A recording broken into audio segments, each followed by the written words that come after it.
Can you tell us why and how you found fitness? Why and how I found fitness. I would say it didn't come from the best place initially. I think we discussed this, but Yeah, I think like when fitness comes to someone, it always comes to them at their worst times. Because for me, when I got into fitness, it came from a place where I thought I was not good looking, not good enough, probably at a health risk.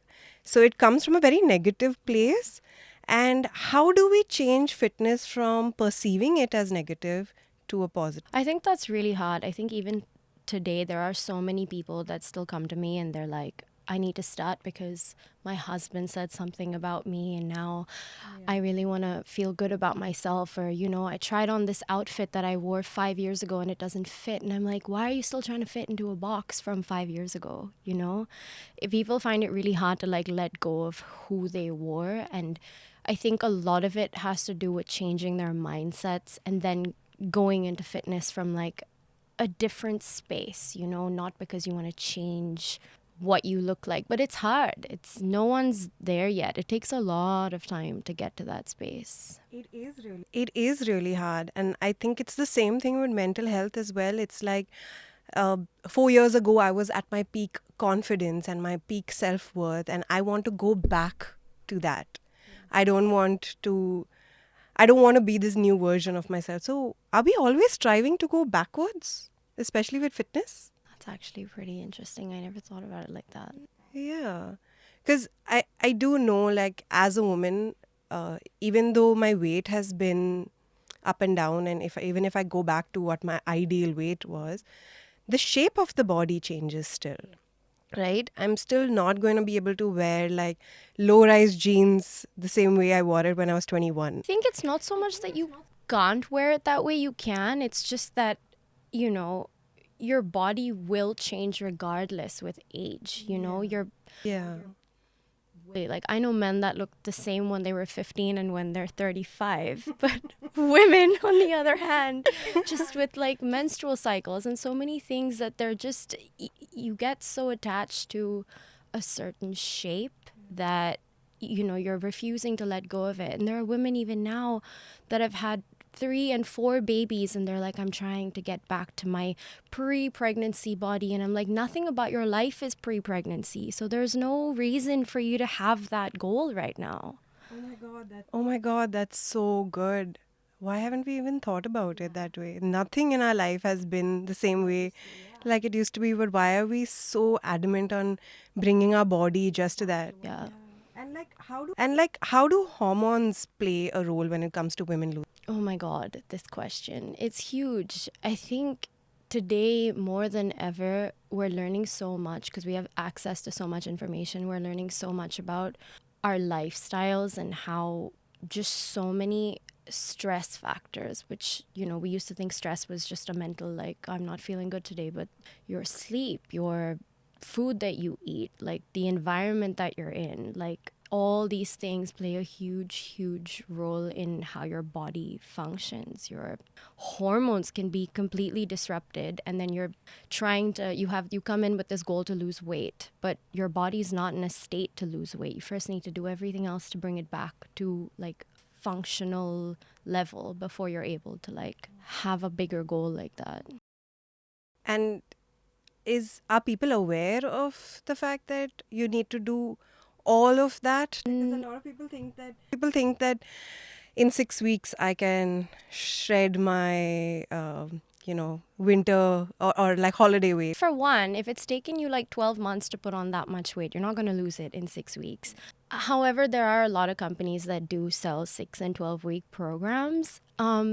It's not impossible. You can do it. I've seen people do it, but you're not doing it sustainably, which means anyone post the 6 or 12 weeks is going to fall back into a deeper rut. They're going to struggle so hard to get out of it. Like, tell me anyone that has managed to do that and then stay that way for years. You're constantly yo-yoing, you're back and forth, and you develop a really bad relationship with food as well in the process of like dieting and extreme approaches to fitness, I think.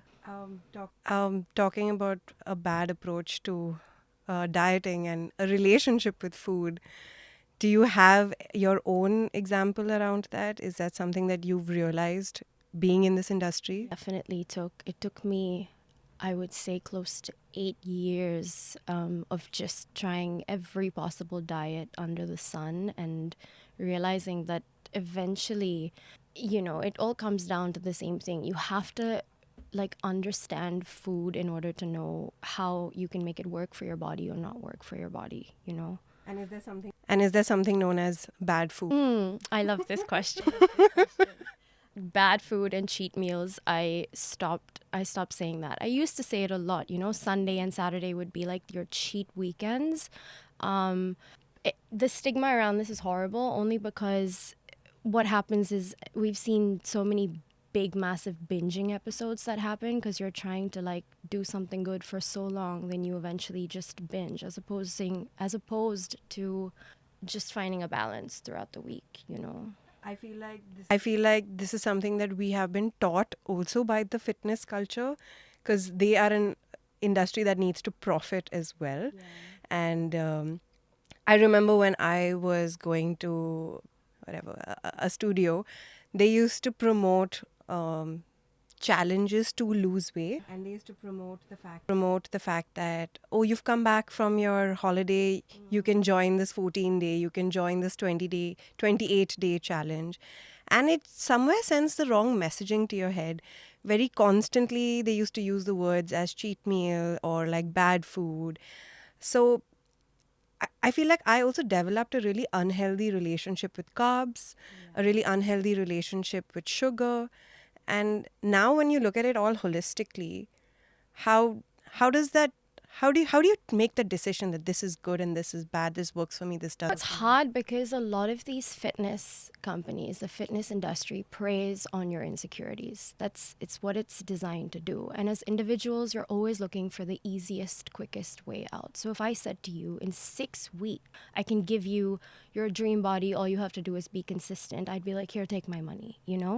When people find out that they have to put in the work and it's not just showing up to that one class, it's everything they do in the other 23 hours of the day, and they're like, oh, actually, I don't think I can do this, it's not sustainable. That's when, the real work starts to come in and you're like, actually, no, this isn't a 6-week thing or a 12-week thing. Yeah, and what does make it sustainable then? I think that's where the whole mindset thing comes in. Like, I always get clients to start for the right reasons, make sure you're in a good place, even if that means taking time. I never start you off with a diet and training and walking and sleep. It's overwhelming, especially when you've lived an unhealthy lifestyle for so long. To just suddenly do so much all at once, you'll just fall off. So like, start with training, start with 2 or 3 times a week, then bring something else in, and then slowly you'll realize that, like, you're sleeping better, your skin looks healthier, you're less tired, less brain fog, like all these things kind of come into play. And how do you fall in love with this? Oh, How did you fall in love with this? Dependent. To be honest, there are still days where I have to force myself into the gym and I'm struggling. Like, even after being in the industry for over like 9 years now, it's not easy. Even for trainers, even for people, everyone has off days, but I think it's knowing that when you're looking at it from a bigger picture and you know that movement is really medicine and how much endorphins can do for you, like, you're like, okay, it's a small sacrifice to make for the bigger picture. Yeah.